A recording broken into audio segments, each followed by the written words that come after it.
හෙළිදරව්වේ විමසුම විශේෂ වැඩසටහනක්. වැඩසටහනට ප්‍රවේශය ගන්නට කලින් අපි මේ වීඩියෝ ක්ලිප් ටික බලලා ඉමු. මාව ගෙයින් දොරට දාන්න තරම් මේ හාමුදුරුවෝ මෙච්චර මේ තරම් දරුණුනේ ඇයි කියලා මට හිතා ගන්න බෑ. මෙන්න ඕස්ට්‍රේලියාවේ අරගෙන තියෙන ගේ. දැන් මේ ඡායාරූපේ ඉන්නේ ඥානදීප හාමුදුරුවෝ. එහා පැත්තේ ඉන්නේ කවුද? දේශබන්දු තෙන්නකෝන් මහත්තයා. හරිද? මේ හෙරොයින් එක හෙරොයින් ගෑම් 10ත් එක්ක මේ හාමුදුරුවෝ හම්බුනායින් පස්සේ ඇත්තටම මේ හෙරොයින් ව්‍යාපාරේ මද්ද්‍රව්‍ය ව්‍යාපාරෙත් එක්ක මේ මුන්වහන්සේ සම්බන්ධ නැද්ද කියලා සැකයකුත් මතුවලා තියෙනවා.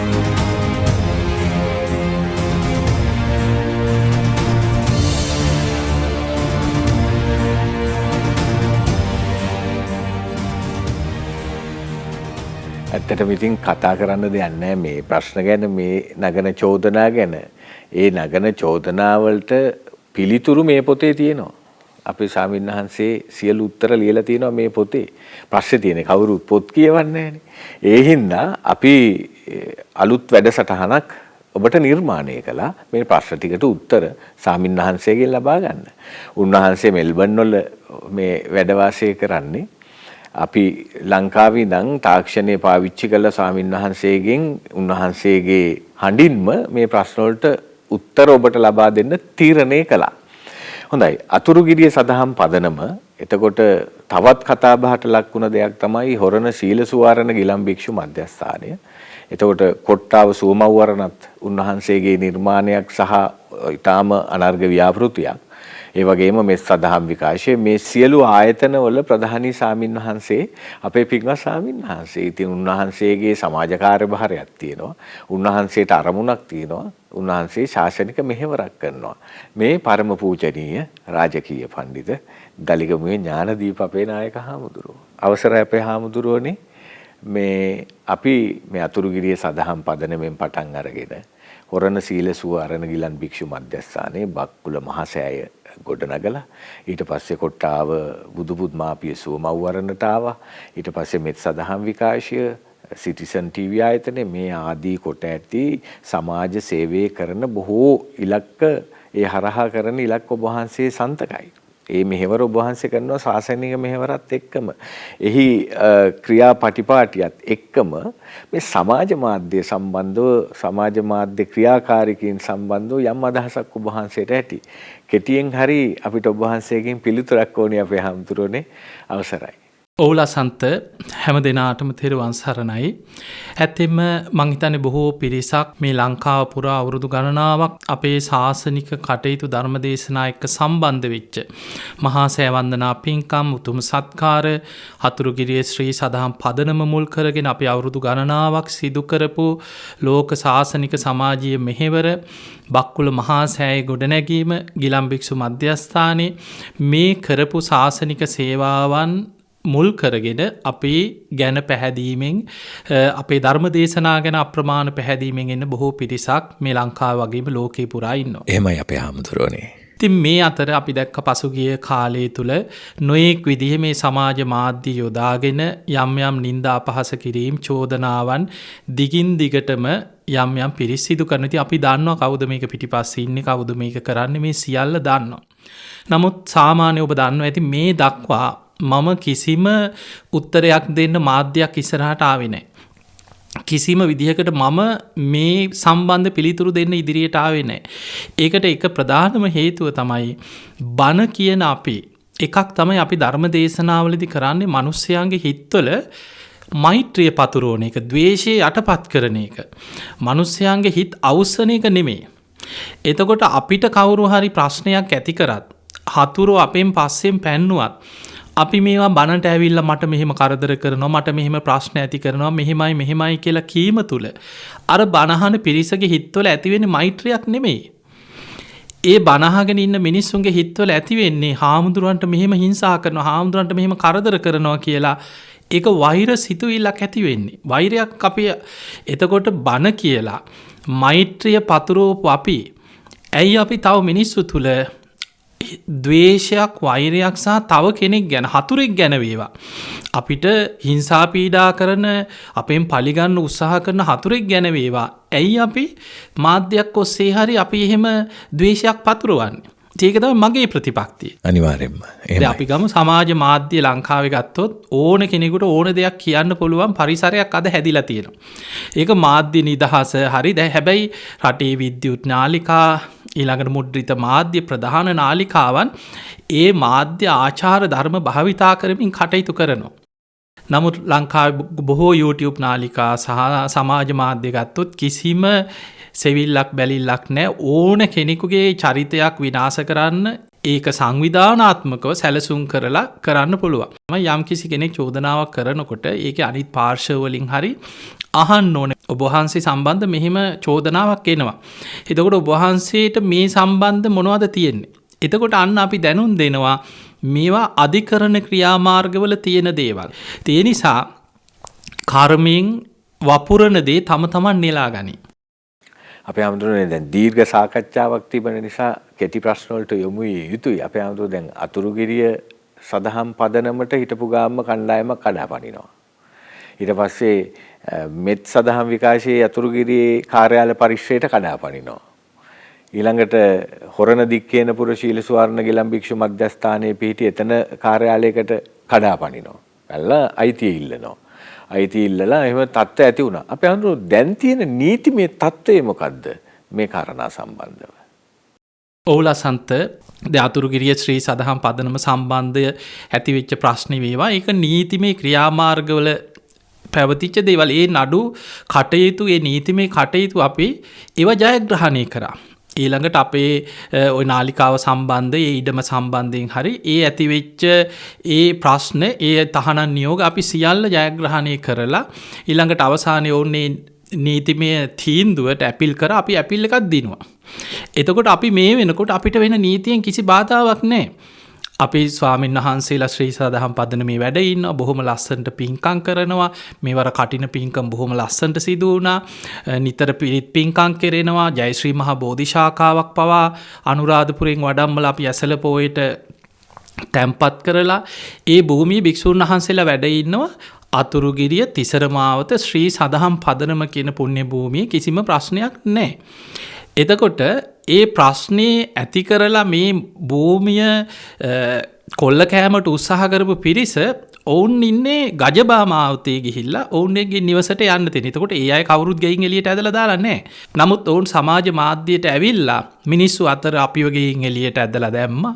එතකොට මේ වගේ වැරදි ප්‍රචාරයක් තමයි සමාජගත කරන්න උත්සාහ ගත්තේ. හොඳමයි අපේ ආමතුරුනේ දැන් බක්කුල සෑයනේ ඔබ වහන්සේ කළ අති දුර්ලභ මහා අනර්ඝ ඉදිකිරීම සම්බුද්ධ ශාසනය වෙනුවෙන්. එතකොට මේ බක්කුල සෑය ආරම්භ කළා මේ නීති පටිපාටි අනුව ඔබ වහන්සේ මේ සියලු ක්‍රියාදාමයන්ගෙන් පස්සේ බක්කුල සෑය සහ ඒ අවට පරිශ්‍රයේ සීල සුවාරණ ගිලන් භික්ෂු මධ්‍යස්ථානයේ සියලු පරිපාලන සහ නඩත්තු කටයුතු සඳහා මෙතන මේ සමිතියක කතාවක් මතුවෙනවනේ අපේ ආමතුරුනේ. එතකොට මේ නඩත්තු කටයුතු මේ සමිතිය හරහා කළේ කොහොමද? ඒක සාර්ථක වුණාද? මොකක්ද ඇති වෙච්ච ප්‍රශ්නේ අපේ හඳුර? මං හිතන්නේ මේ මූලික ප්‍රශ්න සමුදායටම හේතුවත් මට හිතෙන විදිහට තියෙන්නේ ඔතන. පැහැදිලි පිළිතුරක් ඕනේ අපේ හඳුරෝනේ. ඇත්තටම ලසන්ත එකක් තමයි මේ පිරිස අපි එක්ක බොහෝ කාලයක් ඔය පින්දහම් කරගෙන කාලයක් ළඟින් හිටියා. ඔය අතරේ අපි සීල සුවාරණ බක්කුල මහා සෑ පිම්බීම ආරම්භ කරනකොට අපිට ඉඩමක් අරගෙන ඉඩම පන්සලක් හැටියට ලියාපදිංචි කරන්න බෑ හිස් ඉඩමක්. ඊළඟ කාරණේ තමයි ඒ ප්‍රදේශේ වැඩ ඉන්න නායක හාමුදුරුවෝ විහාරස්ථාන ගණනාවක අවසරයේ ඇති අනුමැතිය ඇති ලිපි ගණනාවක් අපිට එකතු කරන්න ඕනේ. ඒ ප්‍රදේශයේ ශාසන ආරක්ෂක බල මණ්ඩලයේ ප්‍රධාන හාමුදුරුවරුන්ගේ අනුමැතිය ඕනේ. ඒ විතරක් නෙමෙයි ඒ පළාතේ ඒ අපේ නිකායවල වලට සම්බන්ධ මම මහා නිකාය අස්ගිරි පාර්ශවයේ ස්වාමීන් වහන්සේ නම. එතකොට කොළඹ කළුතරේ දිදිසාවේ ප්‍රධාන අධිකරණ සංඝනායක හාමුදුරුවරුන්ගේ අවසරයේ අනුමැතිය ඇති ලිපි ගණනාවක් අපිට එකතු කරන්න ඕනේ. ඒ විහාරයක් හැටියට ලියාපදිංචි කරනකොට ඒ ෆෝම් එකේ තියෙනවා විහාරයකට අදාළ ගොඩනැගිලි ඉදි කරලා තියෙනවද? බුදු මැදුරක් හදලා තියෙනවද? එක්ක බෝධියක් හරි ඒවා තියෙනවද? ධර්මශාලා තියෙනවද? ඊළඟට භික්ෂුන් වහන්සේලා වැඩ ඉන්නවද? ඊළඟට චෛත්‍යයේ භූමි හදලා තියෙනවද? වන්දනාමාන කරන මේක පන්සලක් හැටියට ඒ භූමිය ගොඩනගලාද? පන්සලක් හැටියට භූමියක් ගොඩනගලා ඉවර වුණාට පස්සේ තමයි ඒක පන්සලක් හැටියට අපි ශාසනයට පූජා කරන්න ඒක ලියාපදිංචි කරන්න අපිට පුළුවන්කම තියෙන. අපේ හාමුදුරුවනේ මේ ප්‍රශ්නයට සම්බන්ධ වෙලා ඉන්න මේ ඍජු පවුල වසර 12ක් පමණ ඔබ වහන්සේ සමග සමීපව හිටපු පවුලක්. අපේ හාමුදුරුවෝ ඇත්තටම දැන් මේ කාරණා මතුවෙලා මේ ගැටුමට සහ මේ විරසක වීමට ප්‍රධාන හේතුව මොකක්ද අපේ හාමුදුරුවනේ? ඔන්න ඔතනනේ කාටත් අදාහ ගන්න බැරි තැන. අපි ඉස්සල්ලාම ආයතනයක් ගොඩනගනකොට පළවෙනිම දේ තමයි අපි සමිතියක් හැටියට අර ළඟින්ම හිටපු අයනේ අපි ඉස්සල්ලාම සමිතියකට යොදාගන්නේ. එහෙමයි. එතකොට ඒ මගේ ළඟින්ම හිටපු ඒ පවුලේ කීප දෙනා තමයි ප්‍රධාන නිලතලවලට දාලා අපි තව හිතවත් විශ්වාසවන්ත දෙතුන් දෙනෙක් එක්ක ප්‍රධාන පළවෙනි සමිතිය ගොඩනගා ගත්තේ සීල සුවර්ණ බක්කුල මහා සෑය ඔය විහාර භූමිය ගොඩනැගීම පිණිස. එහෙම තමයි මේ අවුරුදු ගානකට කලින් එතන ආරම්භ කරේ. එහි ව්‍යවස්ථාව තුළ සභාපතිට තමයි සභාපති මම සියලු බලතල තියෙන්නේ ඒ කටයුතු කරගෙන යෑම පිණිස. උපසභාපති හැටියට අපි පත් කරගත්ත ඒ පවුලේ වැඩිමහල් සහෝදරයා අද ඇමරිකාවට වෙලා ඉන්නේ. එතකොට ඔය අද නින්දා අපහාස කරගෙන යන මෑණියෝ තමයි ලේකම් හැටියට ওই සමිතියේ හිටියේ. භාණ්ඩාගාරික සහ උපභාණ්ඩාගාරික කියන්නේ එයාගේ දෙවනි පුතා තමයි භාණ්ඩාගාරික හැටියට හිටියේ. ඔය අපේ channel එකට අයිති ඉඩම හොරාස්සන් ගහලා හොරට ලියාගෙන දැන් මේ වෙනකොට අපරාධ පරීක්ෂණ දෙපාර්තමේන්තුවේ විමර්ශන සිදු කරලා උසාවියට දැනුම් දුන්නාට පස්සේ උසාවියෙන් කිව්වා ඌ අත්අඩංගුවට ගන්න. රට පැන්නා. දැන් එංගලන්තේ හැංගිලා ඉන්නේ.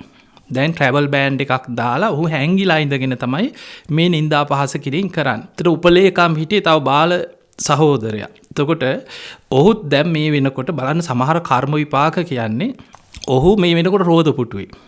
එතකොට මේ පවුලේ කීප දෙනා තමයි අපි ප්‍රධාන නිලතලවල හිටියේ සහ තව හිතවත් පිරිසක්. ඔය යටතේ තමයි අපි ওই භූමිය පටන් ගත්ත ගොඩනැගිලි ඉදි කරා චෛත්‍ය ආරම්භ කරා මේ පින්කම් කරගෙන බක්කුල මහා සෑයේ සීල සුවර්ණ පුණ්‍ය භූමිය පවත්වගෙන ගොඩනගාගෙන ආවේ. හොඳයි මම හිතනවා මේ විශේෂ වැඩසටහන අපේ හාමුදුරුවනේ සාර්ථකයි. මොකද හුඟක් අයට ඔබ වහන්සේගෙන් තමයි පිළිතුරු අවශ්‍ය වුණේ. ඔවුන් බලාපොරොත්තු වුණේ ඔබ වහන්සේගේ පිළිතුරු.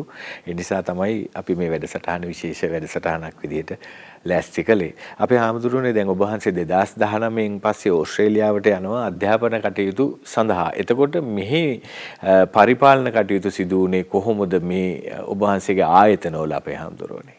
ලසන්ත මම ලංකාවෙන් ආවට පස්සේ සීල සුවර්ණට ඇවිල්ලා බලෙන් අර රිසිට් පොත්වල තියෙන මුදල් පොත් පැහැරගෙන යනවා. කැට වාහනවල පටවගෙන යනවා.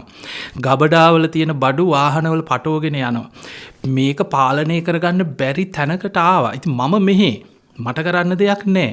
ඉතින් අවසානයේ අපේ සේවකයන්ව දැන් ඒ අය තමයි සේවකයන්ව ඉන්ටර්වයුව කරලා සේවකයන්ව තනතුරු වලට ගන්නේ.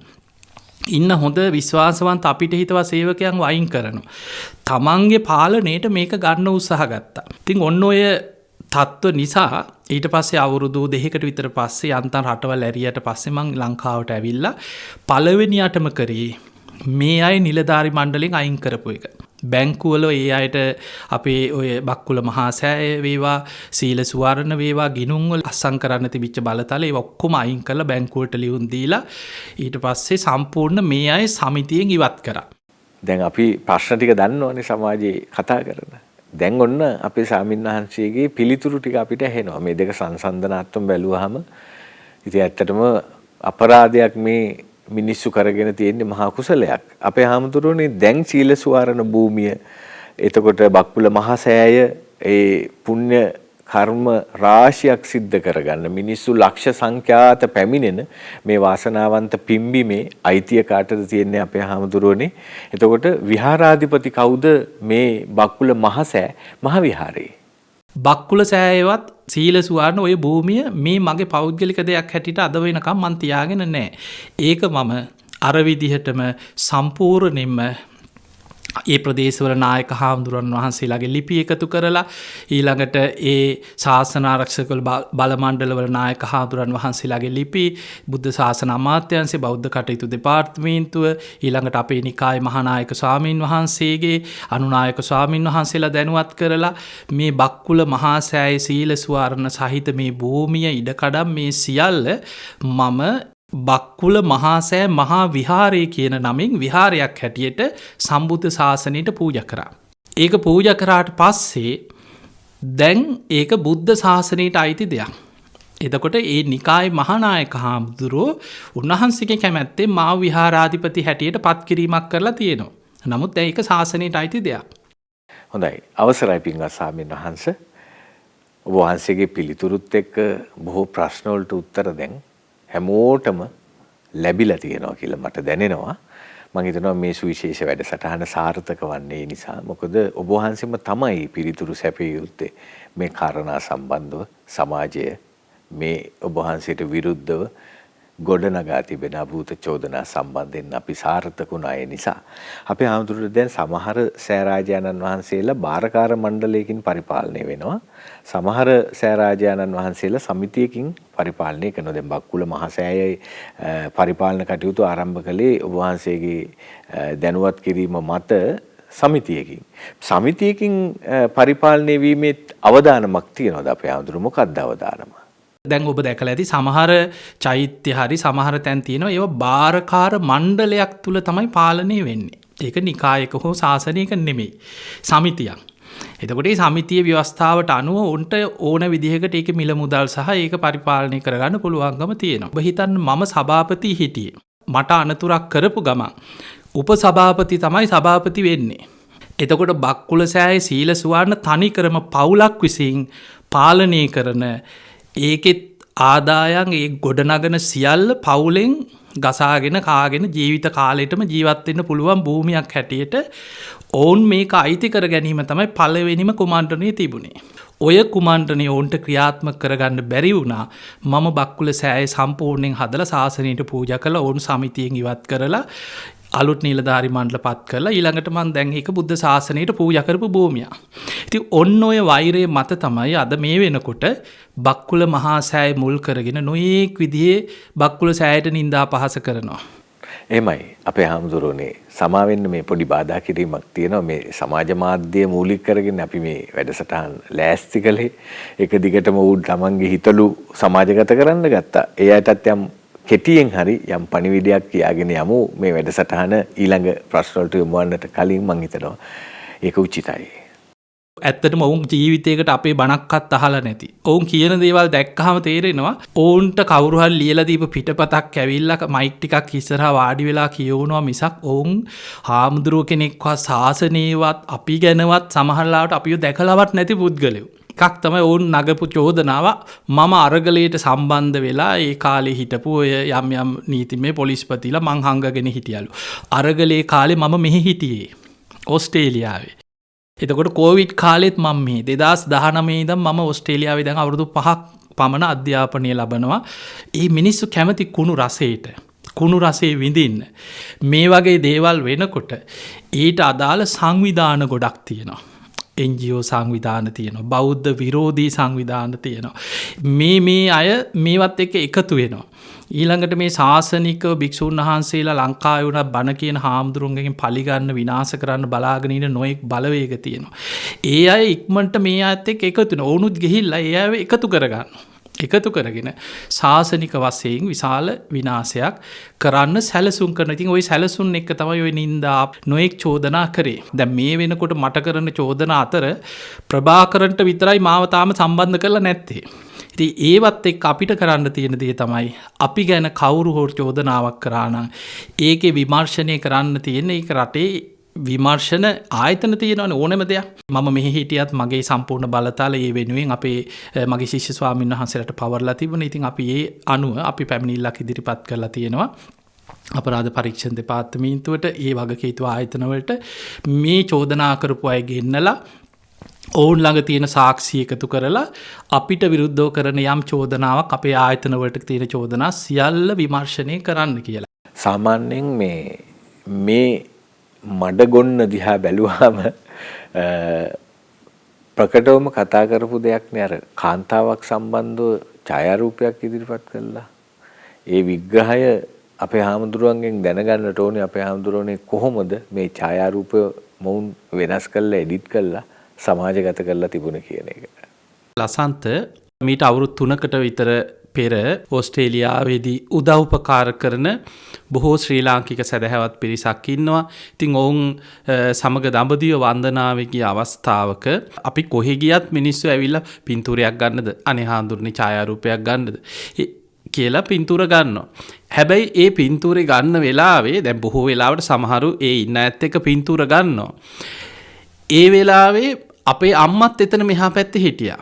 එතකොට සමහර වෙලාවට කාන්තාවක් එක්ක ප්‍රසිද්ධියේ වේවා අපි රුවන්වැලි සෑය වඳින වෙලාවක වේවා කවුරු හරි පින්තූරයක් ගන්නවා නම් එක්ක මගේ ළඟ කවුරු හරි හාමුදුරු කෙනෙක් හිටියොත් මං චුට්ටක් ළඟට එන්න කියනවා. ඉතින් ඒ නිසා අම්මත් මගේ ළඟින්ම හිටියේ.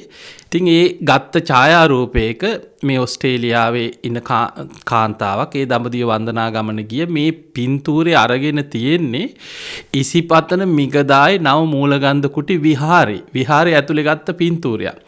මේ පින්තූරේ අපේ අම්මව ඒ කොටස කපලා ඉවත් කරලා මෙන්න මේ පින්තූරේ තමයි මෙන්න හාමුදුරුවෝ මේ කාන්තාවන් එක කියලා ඒ නින්දා අපහාස කරමින් ওই ඡායාරූපයක් ප්‍රචාරය කරන්නට යෙදුණා. ඇත්තෙන්ම මේවා දැක්කහම අර නිකන් කොච්චර පහත් මට්ටමට මේ මිනිස්සු වැටිලාද.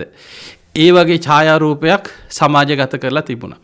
අපේ හාමුදුරනේ කතා කරන්න ඕනි ඡායාරූපයක් තියෙනවා. ඒ ඡායාරූපේ තමයි ගණේකන්දි චන්දරතන හාමුදුරුවෝ වහන්සේ පැම්පහසු වන පූල් එකක පැම්පහසු වන ඡායාරූපයක් සමාජගත කරලා තිබුණා. ඒ ඡායාරූපය පිටිපස්සෙන් ඉන්න ගණේකන්දි චන්දරතන හාමුදුරුවෝ වසර ගණනාවකට පෙර උන්වහන්සේගේ මුහුණු පොතේ පළ කරපු ඡායාරූපයක් කොහේ හරි පින්කමකට ගිහිල්ලා මේකනේ ලොකුවට කතා කළේ. අපේ හාමුදුරුවෝ දැන් ඕකේ පිටිපස්සේ ඉන්නේ හාමුදුරු කෙනෙක්නේ. ඒ හින්දා ගැටලුවක් නෑ. දැන් ඕක කතා කරන්න ඕනේ එක්ක කාන්තාවක් හිටියනම් ඡායාරූපේ. එහෙමත් නෑ. ඒ නිසා මෙහෙම සමාජයක් තියෙන්නේ. මොකද්ද අපේ හාමුදුරුවෝ මේ පින්තූරේ කතාව ඇත්තටම?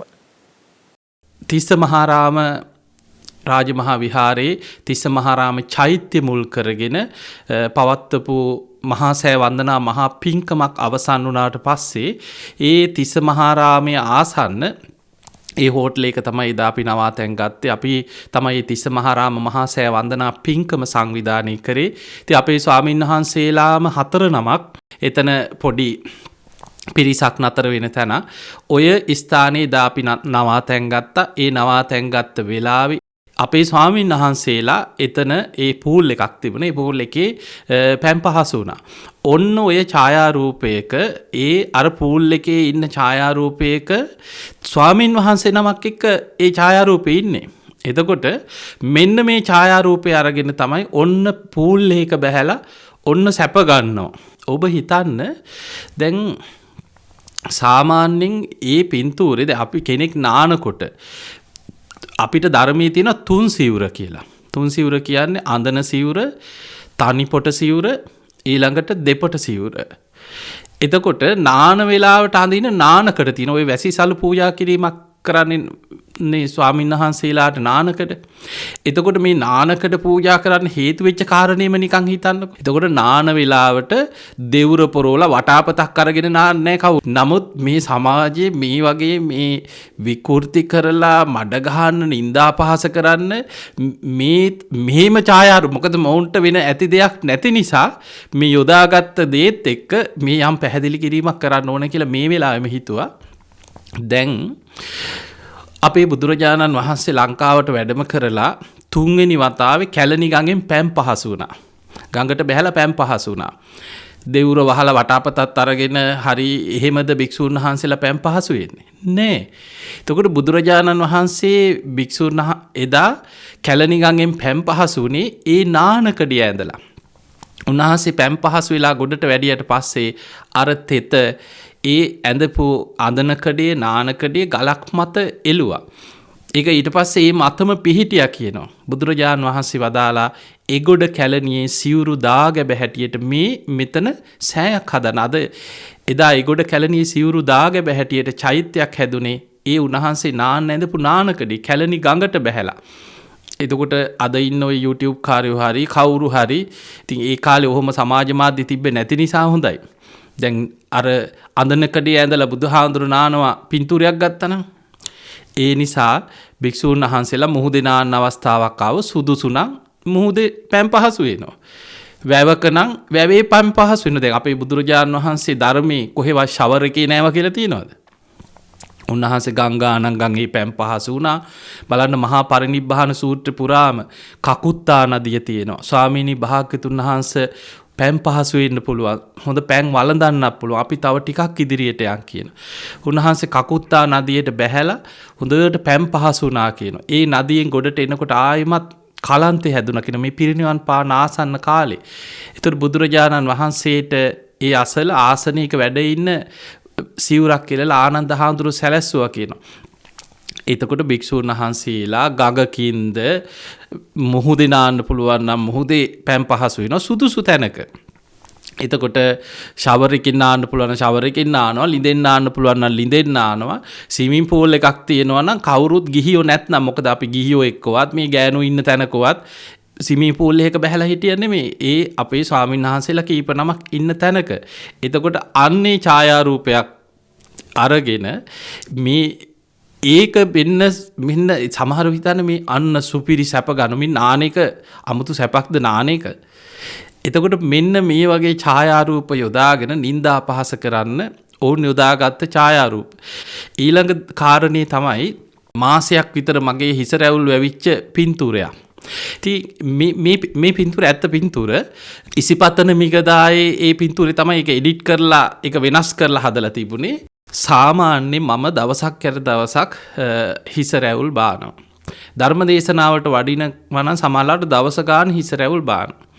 ඊට අමතරව සාමාන්‍යයෙන් ධර්ම දේශනා නැත්නම් සාමාන්‍ය විහාරේ ඉන්නකොට දවස් 3-4ක් හිස රැවුල් වැවෙන්න තියලා හිස රැවුල් බානවා. උණක් හෙම්බිරිස්සාවක් අසනීපයක් සෙම රෝගයක් කැස්සක් එහෙම හැදුනට පස්සේ සාමාන්‍ය සතියක් දෙකක් හිස රැවුල් බාන්නේ නැතුව ඉන්නවා ඒ අසනීපේ චුට්ටක් හොඳ වෙනකම්. ඊළඟ කාරණේ තමයි මං හිතන්නේ ලංකාවේ මං ගැන දන්න මගේ ළඟින් ඉන්න අපිව බනට වඩාමපු ගොඩාක් දෙනෙක් දන්න කාරණයක් තමයි මට කාලයක් තිස්සේ ඉඳන් ඔය ඇදුම රෝගේ තිබුණා. මම අදටත් ධර්ම දේශනාවට වඩිනකොට පොඩි නෙබියුලයිසර් එකක් පාවිච්චි කරනවා. මගේ බෑග් එකේ තියාගෙන තියෙන පෝටබල් නෙබියුලයිසර් එකක්.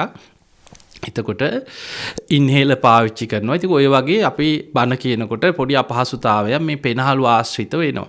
ඔබ දන්නවා කොවිඩ් රෝගය ඒක ගොඩක් බලපෑවේ පෙනහළු වලට.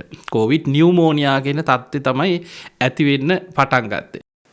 හොඳයි පින්වත් ස්වාමීන් වහන්සේ අපි දැන් ප්‍රශ්න ගණනාවකටම නිවැරදි සාර්ථක පිළිතුරු ලබා දුන්නා. බොහෝ දෙනෙක්ගේ ගොඩාක් සිතේ තියෙන ගැටලු निराකරණය වෙලා ඇති කියලා විශ්වාස කරනවා. තව ටිකක් දිගයි මේ වැඩසටහන. දන්න අයටත් පණිවිඩය කියන්න. අපේ ආමුදුරුවනේ දැන් ওই සමීපව කටයුතු කළ මේ බක්කුල සෑය දීපල සම්බන්ධව බලාපොරොත්තු තියාගෙන හිටිය ඔබ වහන්සේ දීර්ඝ විස්තරයක් කර මේ පවුල ගත්තොත් නමුත් යම් චෝදනාවලට අහු වෙලා තියෙනවා. දැන් සමහර අයට પાස්පෝර්ට් දෙකක් තියෙනවා, ඩෙන්ටිටි දෙකක් තියෙනවා, ලංකාවට එන්න බෑ, පිට රටවල් වල හැංගිලා ඉන්නේ කියනවා. අපේ ආමුදුරුවනේ මේ තත්ත්වය මොකද්ද? දැන් ගත්තොත් අර පළවෙනි කෙනා ඔය ක්‍රිකට් ගහපු ක්‍රිකට් ක්‍රීඩකයා කියන ඔය පළවෙනි කෙනා මේ පොලිස් විමර්ශනවලදී තමයි හොයාගත්තේ ඔහුට ඩෙන්ටිටි කාඩ් දෙකක් තිබිලා තියෙනවා. 2003 වගේ තමයි හොර ඩෙන්ටිටියකුත් හදලා තියෙන්නේ. ඒ විතරක් නෙමෙයි පොලිසියෙන් හොයාගත්ත විමර්ශනවලදී ඔහු ඒවට අදාළව ව්‍යාජ ගුවන් බලපත්‍ර දෙකක් හදලා කියලා. ඒ අතර මේ ශාසනික දේපල කොල්ල කෑම පිණිස මේ පවුල එකතු වෙලා මේ කරපු මහා සැලසුම අපි රටේ නීතිය ඔස්සේ මේකට නීතිමය කටයුතු කරා. ඉතින් ඒ නිසා තමයි අතුරුගිරිය ශ්‍රී සදහම් පදනම සම්බන්ධ අධිකරණ කටයුතු වල ඒ වාර නියෝග සියල්ල අපි ජයගත්තා. අපි මේ වෙනකොට විහාර භූමියක් හැටියට කටයුතු කරගෙන යනවා. අනිත් චැනල් එක පිහිටියේ භූමිය සම්පූර්ණ උසාවියෙන් අපට ලබා දුන්න. ඔවුන්ට ඇතුල්වීම පවා තහනම් කරලා තියෙන ඉඩමට. ඉතින් ඒ නියෝගත් එක්ක අපි මේ වෙනකොට ඒ කටයුතු කරගෙන අපි පින්කම් කරගෙන ඒවා පවත්වගෙන යනවා. හෙළිදරව්වේ විමසුම පරම පූජනීය ගලිගමුවේ ඥානදීප අපේ නායක හාමුදුරුවෝ සමග අපේ හාමුදුරුවෝ ඕස්ට්‍රේලියාවේ වැඩ ඉන්නේ. අපි අපේ මැදිරියේ ඉන්නේ. තාක්ෂණයෙන් තමයි මේ වැඩසටහන සාර්ථක කරගන්න අපි උත්සාහ කළේ. අපේ හාමුදුරුවනේ මම හිතනවා නිවැරදි පිළිතුරු ලැබුණ මේ සමාජ කාරණාවලට ඔබ වහන්සේගේ ජීවිතය ඔබ වහන්සේට වැඩි අපිට වටිනවා. සම්බුද්ධ ශාසනයට වටිනවා. රටට වටිනවා. ඒ නිසා ඔබ වහන්සේ පරිස්සම් වෙන්න ඕනි. අපේ හඳුනන්නේ පසුගිය කාලේ දානි ටිකක්වත් වළඳන්න බැරි වෙන්න ඇතිනේ ඔබ වහන්සේට හරියට. ඕලසන්ත මම ලංකාවවත් දානයක් සාමාන්‍ය නොදන්න කෙනෙක්ගෙන් දානයක් වළඳන්නේ නෑ. විශ්වාසයෙන් යම් පවුලක් හරි අම්මා පවුලේ සහෝදරයෝ හැටියට ළඟින්ම තියාගෙන විශ්වාසයත් එක්ක දාන ටික හැදුවේ ඒ අයගෙන් තමයි දාන ටික හරි ගත්තේ. එතකොට මේ පිරිස මේ විදිහට අපේ ආයතන කොල්ල කන්න, ඒවැ තියෙන දේපල කොල්ල කන්න මට අනතුරක් කරලා මේ සමිතිය බලය අල්ලගෙන මේවා පාලනය කරන මට්ටමට ඔවුන්ගේ මනස විකෘති වෙනකොට ඔබ හිතන්න අපට ඔවුන් විශ්වාස කරලා ඒ හදන දාන ටිකක් ගන්න පුළුවන්ද කියලා.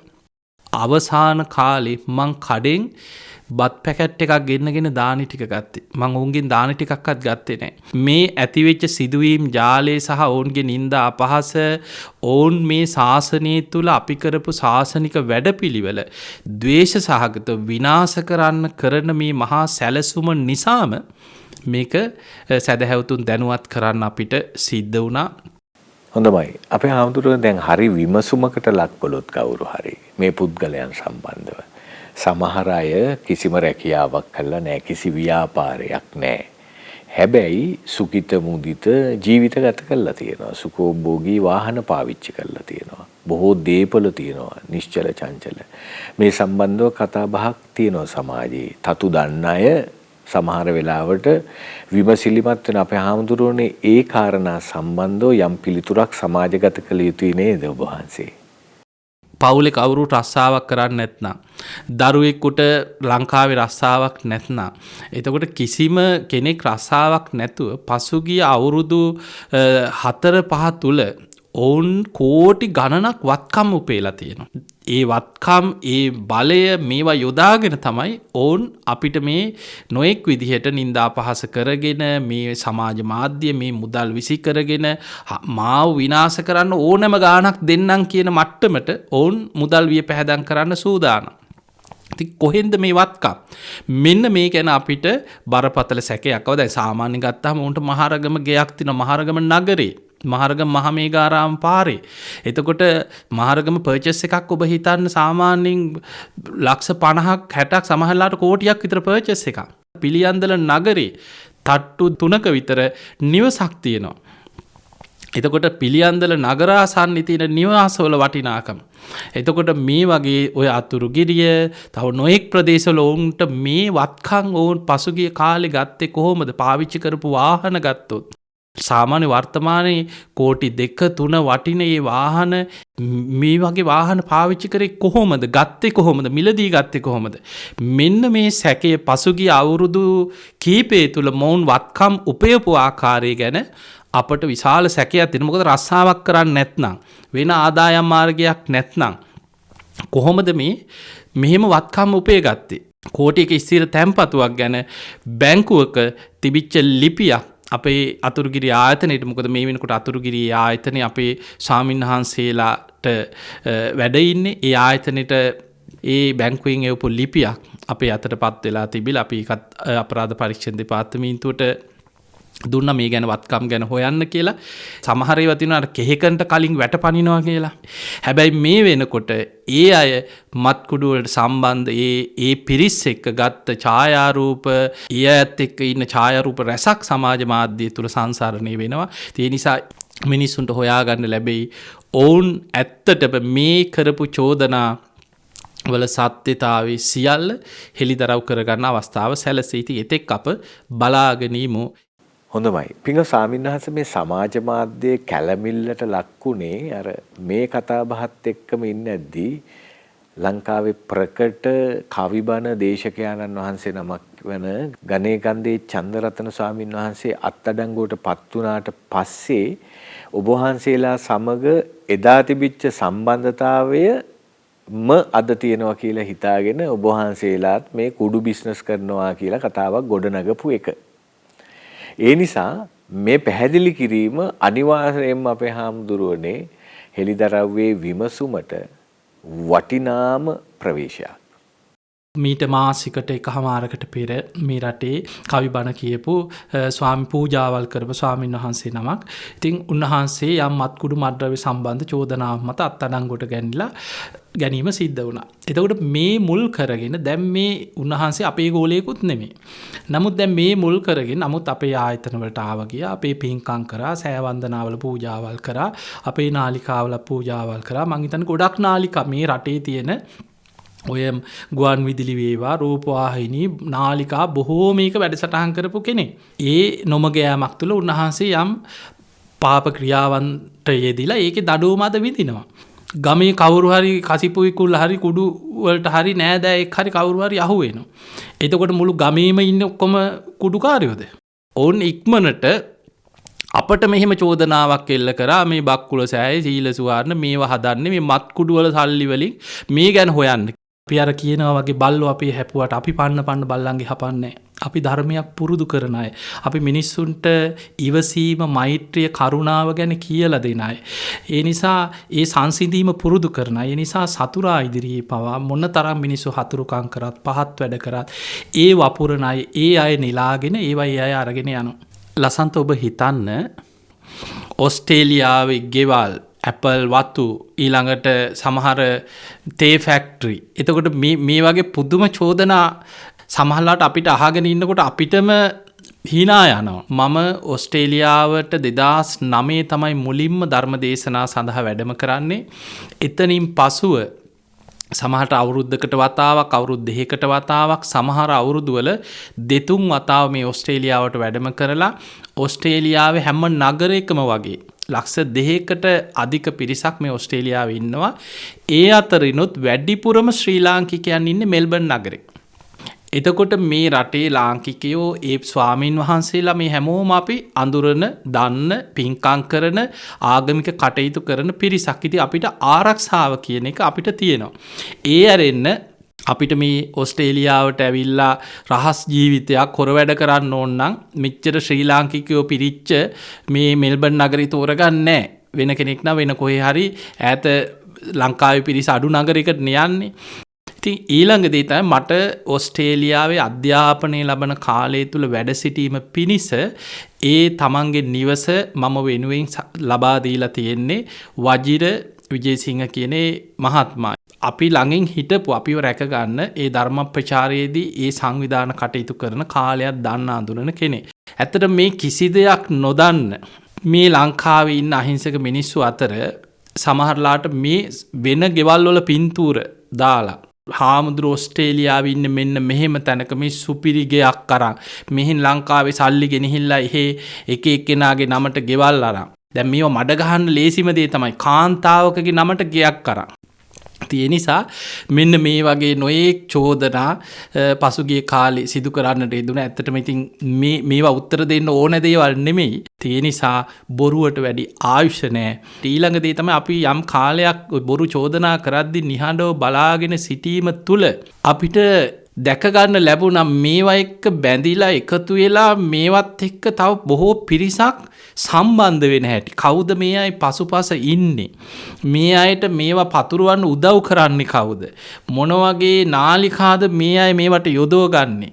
ඊළඟට මේ අය ඒ නින්දා පහස කරන්න ඒ භාවිතා කරන YouTube නාලිකා වේවා, ෆේක් account වේවා, සමාජ මාධ්‍ය ගිණුම් වේවා, ඔවුන් පසුපස යන සංවිධාන කවුද මේ?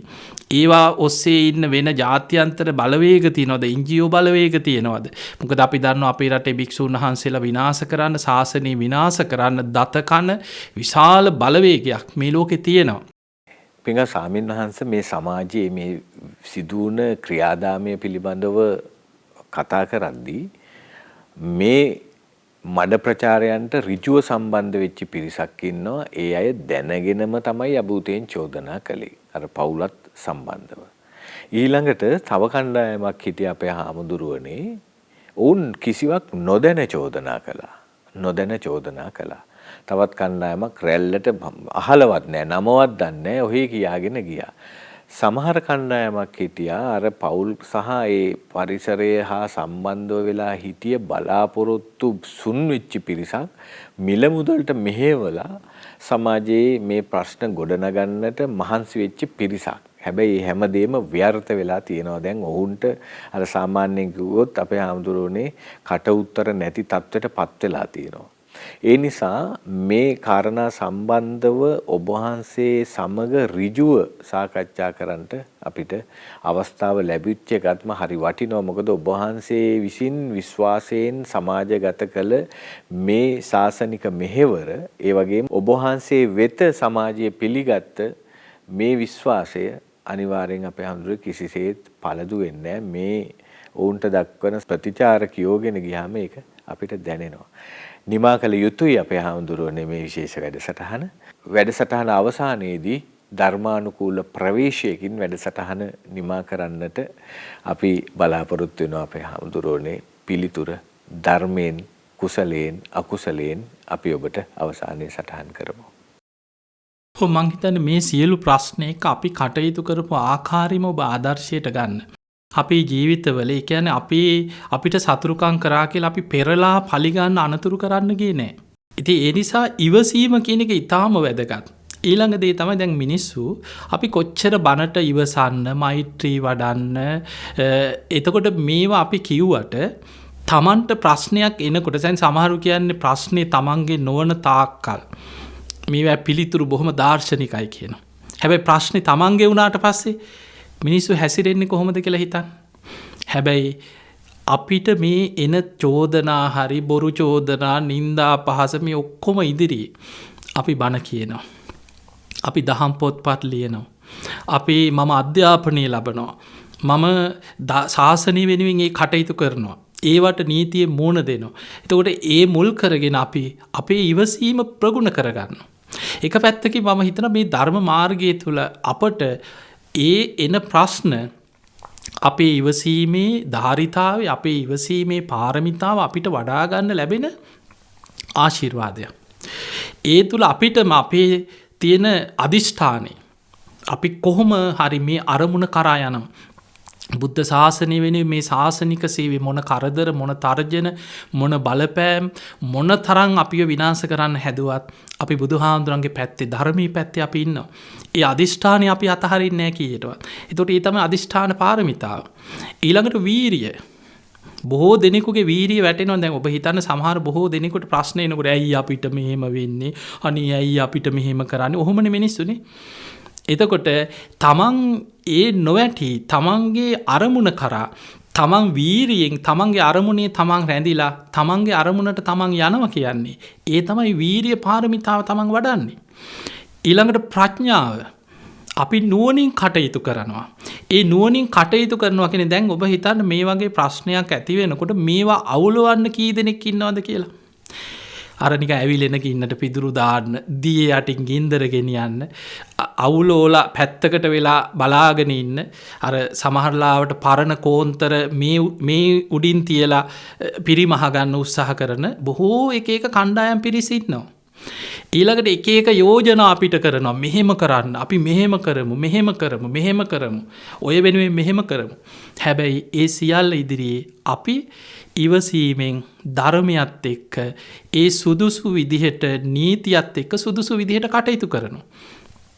එතකොට ඒ හැම වෙලාවෙම නුවණ, වීරිය, අධිෂ්ඨානය, මෛත්‍රිය මේ සියලු දේවල් තමයි අපි තුල වැඩෙන්නේ. ඒ නිසා ඔබේ ජීවිතේ හරි ඔබට කවුරු හරි බොරු චෝදනාවක් කරා කියලා එකපාරට කලබල වෙන්න එපා. ඒවට කලබල වෙන්න එපා. ඉවසීම පුරුදු කරන්න, මෛත්‍රී වඩන්න. ඊළඟට ඒවා සමහරලාවට කල් යනවා. බුදුහාමුදුරුවෝ පෙන්නුවේ දෙයක් කිරිමි දෙනවා වගේ කරපු කර්ම ඒ මොහොතේ විපාක දෙන්නේ නැහැ. ඒ නිසා ඒව කාලයක් යනවා. දැන් හිතන්න බුදුහාමුදුරුවන්ට හතුරුකම් කරපු දැන් දේවදත්ත හාමුදුරුවෝ ගැන හිතන්න. බලන්න දැන් එතනත් බුදුහාමුදුරන්ගේ මේ පවුලෙම වගේ එක පවුලෙමනේ ළඟින් ඉඳලා පුංචි කාලේ ඉඳන් දැන හඳුර එකට හැදී වැඩිලා යසෝදරාවගේ විවාහ වෙච්ච යසෝදරාවගේ සහෝදරයානේ සුප්‍රබුද්ධ රජුරුවන්ගේ පුතා. එතකොට මේ ඒත් එක්ක ඉඳලා කාලයක් දැන් දේවදත්ත පැවිදි වුණේ පලිගන්න නෙමෙයිනේ, නිවන් දකින්න. මුල් කාලේ හොඳට හිටියා දේවදත්ත. ඒකනේ දේවදත්ත හාමුදුරන්ට මුලදී භාවනා කරලා පුණ්‍ය ඉරිදියක් ඉඳන් ලැබුණා කියන්නේ. හැබැයි කාලයක් යනකොට බුදුහාමුදුරන්ට ලැබෙන ලාභ සත්කාර නිසා තමයි තමන්ගේ අරමුණ වෙනස් වුනේ. කාලයක් හොඳට ඉන්නවා. අවංකව ඉන්නවා. ඒ අවංකකම නිසානේ කෙනෙක් විශ්වාස කරන්නේ. ඒ අය විශ්වාස කරලා සමිතියකට හරි ගන්නෙ, ළඟින් තියාගෙන ඉන්නේ, හිතවත්කමින් ඉන්නේ. පවුලේ අය වගේ ළඟට ගන්නෙ. එතකොට ඒ හොඳින් හිටපු නිසා. හැබැයි කාලයක් යනකොට අන්න ඒ අයට ඇති වෙනවා අර ඊර්ෂ්‍යාව, වෛරය, ක්‍රෝධය, මේ ලැබෙන ලාභ සත්කාර ලැබෙනකොට ඒවා හොරා ගන්න, වංචා කරගැනීමේ සිතුවිලි පහස් සිතුවිලි ගොඩ නැගෙනවා. අන්න ඒ තුල තමයි දේවදත්ත බුදුහාමුදුරන්ට ලැබෙන අර ලාභ සත්කාර තුල තමයි කල්පනා කරේ මේවා මටත් ලැබෙන්න ඕනේ. මේවා අපිටත් අයිති වෙන්න ඕනේ. අන්න ඒ වගේ හැඟීමකින් තමයි වෛර බඳින්න පටන් ගත්තේ. දැන් බලන්න මේ වෛරේ බුදුහාමුදුරන්ගේ ಗುಣ දැක්කා කියලා නැති වුණාද කියලා හිතන්න. ඒක තමයි වෛරක්කාරයාගේ ස්වභාවය. ඒ වෛර ಗುಣ දකින්න පලිගන්නවා. දැන් මම මෛත්‍රී වැඩුවා කියලා මගේ හතුරෝ අනේ මේ හාමුදුරුවෝ අපි මොනවා කීවත්, අපි කොච්චර නින්දා කරා, අපි කොච්චර මඩ ගැහුවත් හාමුදුරුවෝ ඉවසීමෙන් ඉන්නවනේ, අපි මේක නවත්තමු කියලා නවත්තනවද? නෑ. ඔවුන් තව උපක්‍රම යොදනවා. එතකොට මොනවා හරි සැලසුම් කරනවා. ඒ වගේ දැන් අපි ඔබ දන්නවා සංඝ වේදේ කරා. බුද්ධ ශාසනය බුදුහාමුදුරන්ට. ඊළඟට බුදුහාමුදුරුවෝ මරන්න සැලසුම් කරා දුනු ශිල්පීන් යොදවලා. එතකොට පුංචි සැලැස්මක් නෙමෙයිනේ, බුදුහාමුදුරුවෝ මරන්න රාජ්‍ය බලය අල්ලගෙන තමයි දේවදත්ත අජාසත් රජුරුවන්ගේ උදව් අරගෙන බුදුහාමුදුරුවෝ මරන්න සැලසුම් කරේ. හැබැයි ඒ ආපු දුනු ශිල්පීනු බුදුහාමුදුරන්ගෙන් බණහලා තෙරුවන් සරණ ගියා. සමහරු සෝවාන් වුණා. ධර්මාවබෝධය ලැබුවා. එහෙම වුණා කියලා අර සැලසුම හදපු දේවදත්ත හැදුනද? ඒකට යොදෝපු මිනිස්සු සෝවාන් වුණා. බුදුහාමුදුරන්ට විදින්න ආපු දුනු ශිල්පියක් දුන්න ඇදපු කෙනත් බුදුහාමුදුරන්ගෙන් බණහලා සෝවාන් මගඵල ලැබුවා.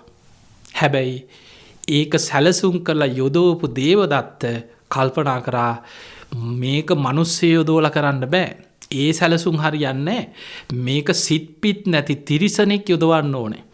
ඊට පස්සේ තමයි නාලාගිරි ඇතාව රජ්ජුරුවන්ට කියලා දැන් සතෙක්නේ ඌ සිහියෙන් කරන්නත් බෑ. රාකල පෝල හෙන්ඩුවෙන් ඇනලා කුලප්පු කරලා අර ඇතාලව්ව බුදුහාමුදුරන්ට අනතුරක් කරන්න මේ ඇතාව අතහැරියා. දැන් හිතන්න මේ තිරිසන් ඇතත් බුදුහාමුදුර ළඟ දන ගැහුවනේ. අපි කවුරුත් දන්නවනේ. දැන් එහෙම අර තිරිසනා බුදුහාමුදුර ළඟ දමණය වුණත් දේවදත්ත හිතුවද අනේ මේ තිරිසන් සතත් බුදුහාමුදුර ළඟ දන ගැහුවා. උන්වහන්සේ මහා ගුණවන්ත කෙනෙක්. මම මේක නවත්තන්න ඕනේ. මම වැරදි කියලා හිතුවද? නෑ. ඒක තමයි ස්වභාවය. ඊට පස්සේ කල්පනා කරා මේ වෛර ඊර්ෂ්‍යාවෙන් එන වෛරය හරිම භයානකයි.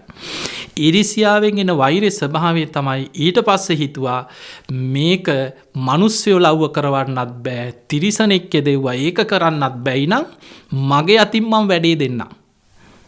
මම්ම වැඩේ දෙන්නම් කියලා තමයි බුදුහාමුදුරන්ට හිසට ඉලක්ක කරලා ගලක් පෙරළුවේ. තමන්ගේ අතින්ම වැඩේ කරන්නම් කියලා.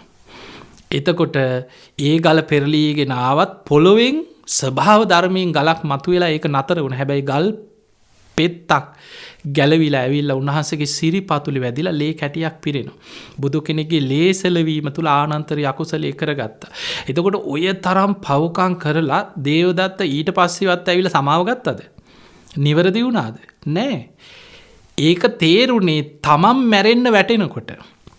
සමහරුන් පණ ගහලා ඉන්නකම් ඒක තමන්ට තේරෙන්නේ නැහැ තමන් කරන්නේ වැරද්දක් කියන එක.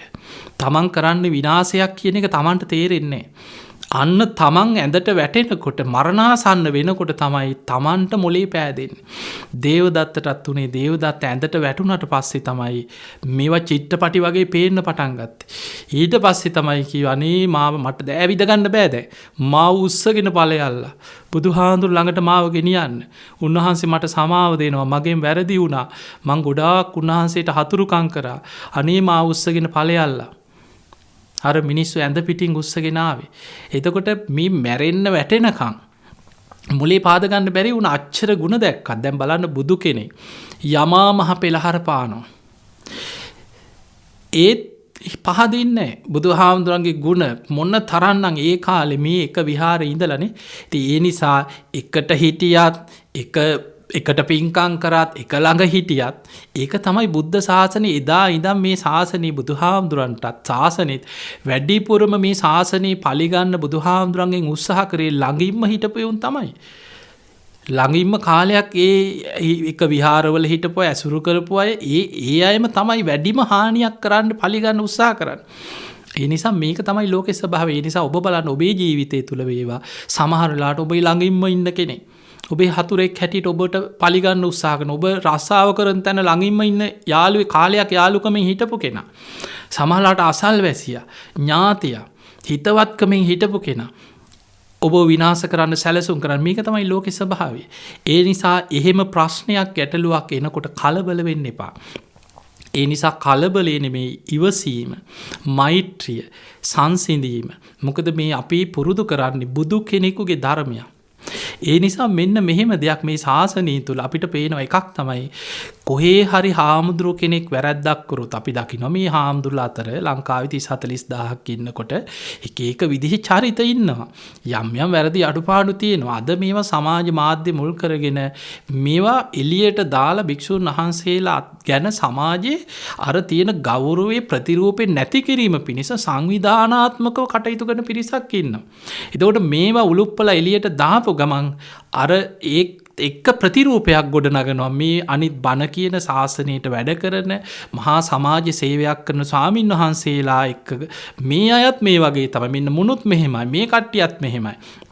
එතකොට ඒ වගේ නොයෙක් විදිහට චෝදනා කරන්න ඒව යොදා ගන්න. ඉතින් ඒ නිසා මේ කාරණා ගැන මම හිතන ඔබ දැනුවත් වෙන එක. ඉතින් අද මේ ධර්ම දේශනාව ධර්ම සාකච්ඡාව තුළ අපි මේ කාරණා කතා නොකර හිටියට මම හිතන ඔබ දැනුවත් වීම ඉතාම වැදගත්. ඒ නිසා පැහැදිලිව ඔබට අතුරුගිරිය ශ්‍රී සදහම් පදනම බක්කුල මහා සෑය මුල් කරගෙන මේ ඇතිවෙච්ච අරබුදේ කොහොමද ඇති වුනේ? ඇයි මේ පුද්ගලයන් මේ වගේ පහත් තිරිසන් මට්ටමට වැටුනේ කියන කාරණේ පිළිබඳව මම හිතන ඔබට හොඳ වැටහීමක් ඇති වෙන්නේ නැති අපට නංගන් කියලා කියන්න බැරි කමක් නෙමෙයි අපේ තියෙන manussකම. ඒ නිසා අපි අර කියනවා වගේ බල්ලෝ අපේ හැපුවට අපි පන්න බල්ලන්ගේ හපන්නේ. අපි ධර්මයක් පුරුදු කරන අය. අපි මිනිස්සුන්ට ඉවසීම, මෛත්‍රිය, කරුණාව ගැන කියලා දෙන අය. ඒ නිසා ඒ සංසිඳීම පුරුදු කරන අය. ඒ නිසා සතුරා ඉදිරියේ පවා මොනතරම් මිනිස්සු හතුරුකම් කරත්, පහත් වැඩ කරත්, ඒ වපුරන අය, ඒ අය නෙලාගෙන ඒවයි අය අරගෙන යනවා.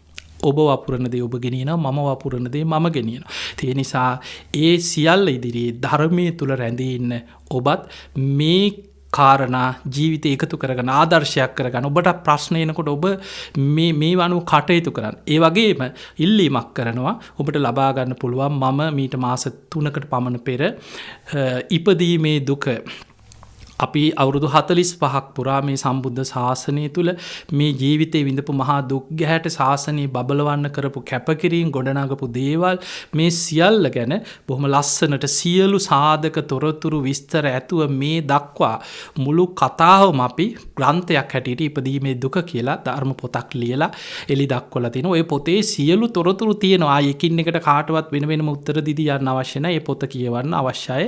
ඒ පොත කියවනකොට තේරෙයි සමාජයේ ලෝකයේ සහ මේ මොන වගේ භයානක ගමනක් තුළද අපි මේ ධර්ම ප්‍රචාරය කරන්න කියන කාරණාව. එහෙමනම් අද දවසේදී අපි සමග සම්බන්ධතාවය ලබාගත් ඕස්ට්‍රේලියාවේ මෙල්බර්න් නුවර සිට අපේ ගෞරවනීය පරම පූජනීය මේ කිසි දෙයකින්වත් සැලෙන්නේ නැති ඍජු ඊටම ගැඹුරු අදහස් තියෙන සෝශක්තියෙන් අභිමානයෙන් නැගී සිටින සංඝ පීතෘවරයාණන් වහන්සේ නමක් විදිහට හැමදාම එක විදිහටම ගෞරව ආදරයට පාත්‍ර වූ අපේ පරම පූජනීය ගලිගමුවේ ඥානදීප නායක ස්වාමින් වහන්සේට අපේ ගෞරවයේ ස්තුතිය අපි හදවතින් තිලන කරනු ලබනවා. පින්වත් ස්වාමින් වහන්සේට අපේ ආමුදුරුවනේ ඔහොම තමයි ලෝකේ ස්වභාවය. මිනිස්සු විවිධාකාරයි. ඒ නිසා ඔබ වහන්සේට පොඩි කවුරු හරි කීප දෙනෙක් චුට්ටක් කෙනෙක්තුව කියලා දැනෙන්නේ මහ විශාල පෞරුෂයක් තියෙන දැවැන්ත අභිමානයක් තියෙන මහා අනර්ග ශාසනික මෙහෙවරක් කරන මුළු මහත් විශ්වයේම ආශිර්වාදයේ තියෙන ස්වාමින් වහන්සේ නමක් විදිහට.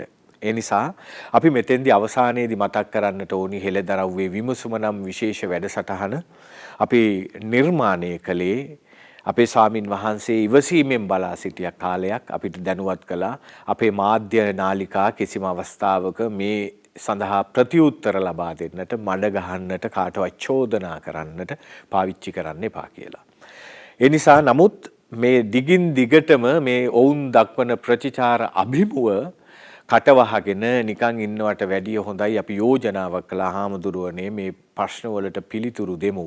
මොකද සමාජයේ බොහෝ පිරිසක් යථාර්ථය නොදැන අකුසල් කරගන්න නිසා, පව් පුරව ගන්න නිසා, ඒ නිසා තමයි අපි මේ නවතම විශේෂ වැඩසටහන ඔබට සමීප කළේ. ස්වාමින් වහන්සේ කැමති වුණා අපගේ ඉල්ලීම පරිදි නාලිකාව වෙනුවෙන් මේ අදහස් ඔබට ඉදිරිපත් කරන්න. මම හිතනවා සියලු සමාජගත ප්‍රශ්නවලට අද දවසේදී උත්තර ලැබුණා. ඒවායේ ධර්මානුකූල ප්‍රවේශයකින් වැඩසටහන නිමා කරන්නට ලැබුණා. ඒ නිසා මෙය කාලීන අවශ්‍යතාවයක් සඳහා යොමු වුණ අමුතු ධර්ම දේශනාවක් කියලත් අපිට කියන්නට පුළුවන්. ඔබට කාලෙකින් ශ්‍රවණය කරන්නට ලැබිච්ච ප්‍රශ්න සහ උත්තර සංසන්දනාත්මක ධර්ම දේශනාවක්. හොඳයි. දැන් විශේෂයෙන්ම අපි කියන්නට ඕනි සාමාන්‍යයෙන් මේ සමහර අයගේ යම් යම් හැසිරීම් පිළිබඳව කතා කරද්දී මේ බොහෝ පිරිසක් දන්නවා මේ වෙනකොට මේ ප්‍රශ්නේ සම්බන්ධව මූලිකවම අපි කවුරුත් ගලු කරපු මේ මෑණියන් ඊටාම විශ්ව ශක්තියක් තියෙන, චිත්ත බලයක් තියෙන, මට තේරෙන්නේ 아무තු බලයක් තියෙනවා කියා මේ සමාජයේ පතුරවන මේ යම් අසත්‍ය කාරණා ඔස්සේ බලාගෙන යද්දී විශේෂයෙන්ම මේ දේව ශක්තියක් බලයක් තිබෙන කිව්වට මං හිතන්නේ මේ අවස්ථාවේදී අපිට මේ ක්‍රියාකලාපයන් ඔස්සේ දැනෙන්නේ මල පෙරේත ආත්මයක මොකක් හෝ බලපෑමක් දෝ කියලා අපිට හිතෙනවා. හේතුව තමයි සදහම් පදනමේ බුදු පිළිම වලට කරපු විනාශය, Taman හම්බ කරගෙන බොහෝ පිරිසක් එතෙන්ට පැමිණි දේවාලයට කළා තියෙන විනාශය, එතෙන්දි ස්වාමින් වහන්සේට ලියුමක් තියලා තියෙනවා පරිගන්නට මේ දේවල් සමග ගත කළ බැලද්දී ඒ වගේම මේ හැසිරෙන ආකාරය පිළිබඳව ඊ타ත්ම විස්මිතයි. අපිටත් මං හිතන්නේ හිතා ගන්න බෑ මොකද්ද කියලා. ඒ වගේම අපි දන්නවා අපේ ස්වාමින් වහන්සේත් මතක් කළා පුතේ එන්න කියලා දේවාලයට ඇවිල්ලා කකුල් දෙක මුල පොල් ගෙඩි 20ක් ගහලා තිබුණා.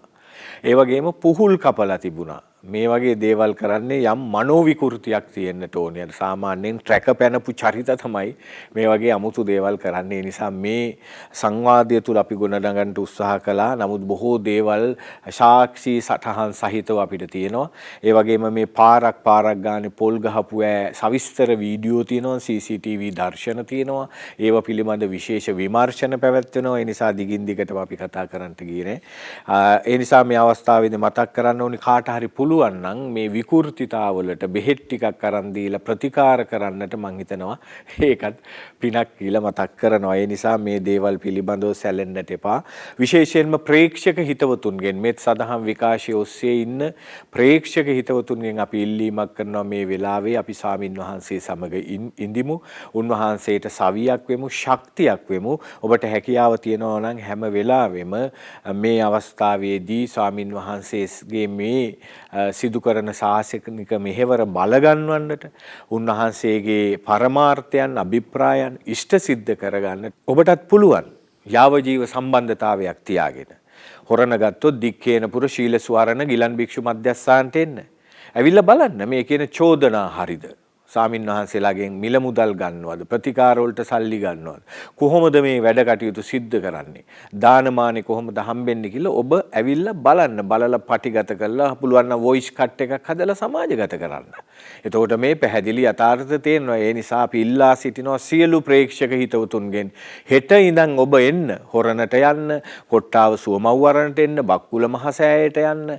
එතකොට අතුරුගිරිය සදහම් පදනම යලි පිපිදෙනවා. දැන් ලස්සනට වැඩසටහන් ටික සිද්ධ වෙනවා. දෙබැද්ද පිටියේ හාමුදුරුවෝ තමයි වැඩ ඉන්නේ. උන්වහන්සේ තාම ඕනෑකමින් අපේ නායක ස්වාමින් වහන්සේගේ අවවාද අනුශාසන ඇතුව මේ ශාසනික කටයුතු කරනවා.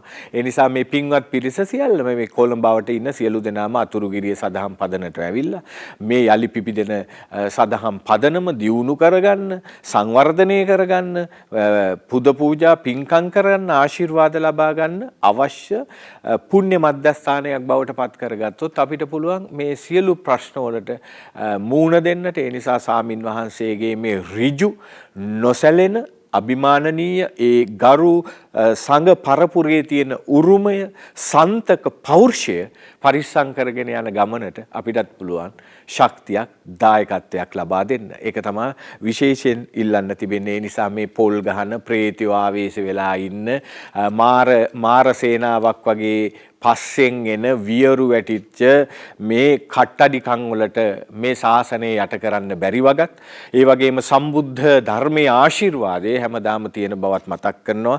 ඒ නිසා කාට හරි පුළුවන් නම් මේ නොදැන කතා කරන මන්ද බුද්ධික මනෝ විකෘතිතා තියෙන පිරිසට ප්‍රතිකාරයක් කළා දෙන්න. ඒකත් ලොකු පිනක්. මොකද මේ වගේ අය මොන જાතියින්වත් යථාර්ථය තේරුම් ගන්න නැති පිරිසක් නිසා. ඒ නිසා අපි මේ අවස්ථාවේදී පරම පූජනීය ශාසන සෝභන ඒ වගේම ශාසන ස්ථිතිකාමී ගෞරවනීය පරම පූජනීය ගලිගමුවේ ඥානදීප නායක සාමින් වහන්සේගේ මේ අති උග්‍ර ශාසනික මෙහෙවර බුද්ධ ශාසනය වෙනුවෙන් කරන ජාතික මෙහෙවර සාර්ථක කරගන්නට මුළු මහත් විශ්වේම ආශිර්වාදය ලැබේවා කියලා අපි විශේෂයෙන්ම මේ හෙළිදරව්වේ විමසුමේ සරණ සටහන් තබන්නේ අවසානයේම සතුටින්.